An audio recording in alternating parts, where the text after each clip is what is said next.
Shobha Surendran, N Sivarajan ഉൾപ്പെടെയുള്ള നേതാക്കളെ കുറ്റപ്പെടുത്തി പാലക്കാട് ഉപതെരഞ്ഞെടുപ്പ് തോൽവി ബി.ജെ.പി. കേന്ദ്ര നേതൃത്വത്തിന് സംസ്ഥാന നേതൃത്വത്തിന്റെ റിപ്പോർട്ട്. വോട്ട് മറിക്കുന്നതിൽ സന്ദീപ് വാര്യരുടെ സ്വാധീനമുണ്ടായെന്നും റിപ്പോർട്ടിലുണ്ട്.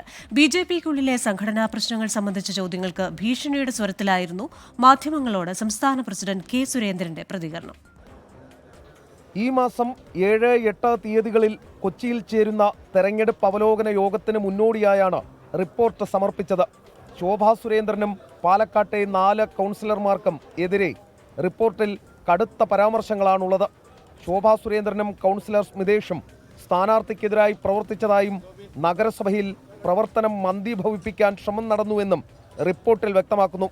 പുറത്തുനിന്നെത്തിയവർ തങ്ങളുടെ വാർഡിൽ പ്രചാരണം നടത്തുന്നതിനെ ആരോപണ വിധേയരായ കൗൺസിലർമാർ എതിർത്തെന്നും ആക്ഷേപമുണ്ട്.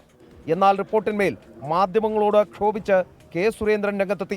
ആരെങ്കിലും എഴുതി ഫോർവേഡ് ചെയ്യുന്ന മെസ്സേജ് പത്രത്താളുകളിലും ചാനലുകളിലും അടിച്ചുവിടാൻ നിങ്ങളൊക്കെ ഒരു എത്തിക്സിൻ്റെ ഒരു അംശം പോലും നിങ്ങൾക്കില്ല. നിങ്ങളെയൊക്കെ കൈകാര്യം ചെയ്യുമെന്ന് ഞാൻ പറഞ്ഞത് ഇനിയുള്ള ദിവസങ്ങളിൽ നിങ്ങളെ ഓഫീസിലേക്ക് ഞങ്ങൾ നേരെ വരും, ചോദിക്കാൻ തന്നെയാണ്. കള്ള വാർത്തകൾ, പ്ലാൻ ചെയ്ത വാർത്തകൾ കൊടുത്താൽ ആ പത്രത്തിൻ്റെ ഓഫീസിൽ നേരെ വന്ന് ഞങ്ങൾ ചോദിക്കും. അതേസമയം കണ്ണാടി പഞ്ചായത്തിൽ വോട്ട് മറിക്കാൻ ശ്രമം നടത്തിയെന്ന് തെളിവ് സഹിതമാണ് റിപ്പോർട്ട് നൽകിയത്.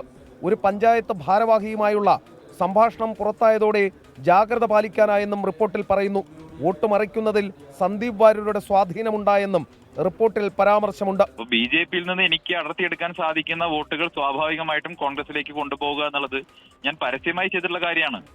ഞാൻ ബി.ജെ.പിക്കാർ സാധാരണ ചെയ്യുന്നത് പോലെ രഹസ്യമായി പോയി വോട്ട് മറിച്ചയാളല്ല. പരസ്യമായി കോൺഗ്രസ് സ്ഥാനാർത്ഥിക്ക് പിന്തുണ പ്രഖ്യാപിച്ച് കോൺഗ്രസിൽ ചേർന്ന് പ്രവർത്തിച്ചയാളാണ്. പാലക്കാട്ട് സി കൃഷ്ണകുമാർ ലഭിക്കാവുന്ന മികച്ച സ്ഥാനാർത്ഥി തന്നെയെന്നും ഉപതെരഞ്ഞെടുപ്പിൽ സമാഹരിക്കാവുന്ന പരമാവധി വോട്ടുകൾ ലഭിച്ചതായും റിപ്പോർട്ട് കൂട്ടിച്ചേർക്കുന്നു. ചില മുതിർന്ന നേതാക്കളുടെ ഓഡിയോ ക്ലിപ്പ് സഹിതമാണ് റിപ്പോർട്ട് കേന്ദ്ര നേതൃത്വത്തിന് സമർപ്പിച്ചിട്ടുള്ളത്. അതായത് ഒരു ചർച്ച വന്നാൽ 4 കാലിൽ വീഴാനുള്ളതെല്ലാം ഔദ്യോഗിക വിഭാഗത്തിന്റെ കയ്യിലുണ്ടെന്ന് സാരം. എസ് ശ്രീകാന്ത്, 24, കൊച്ചി.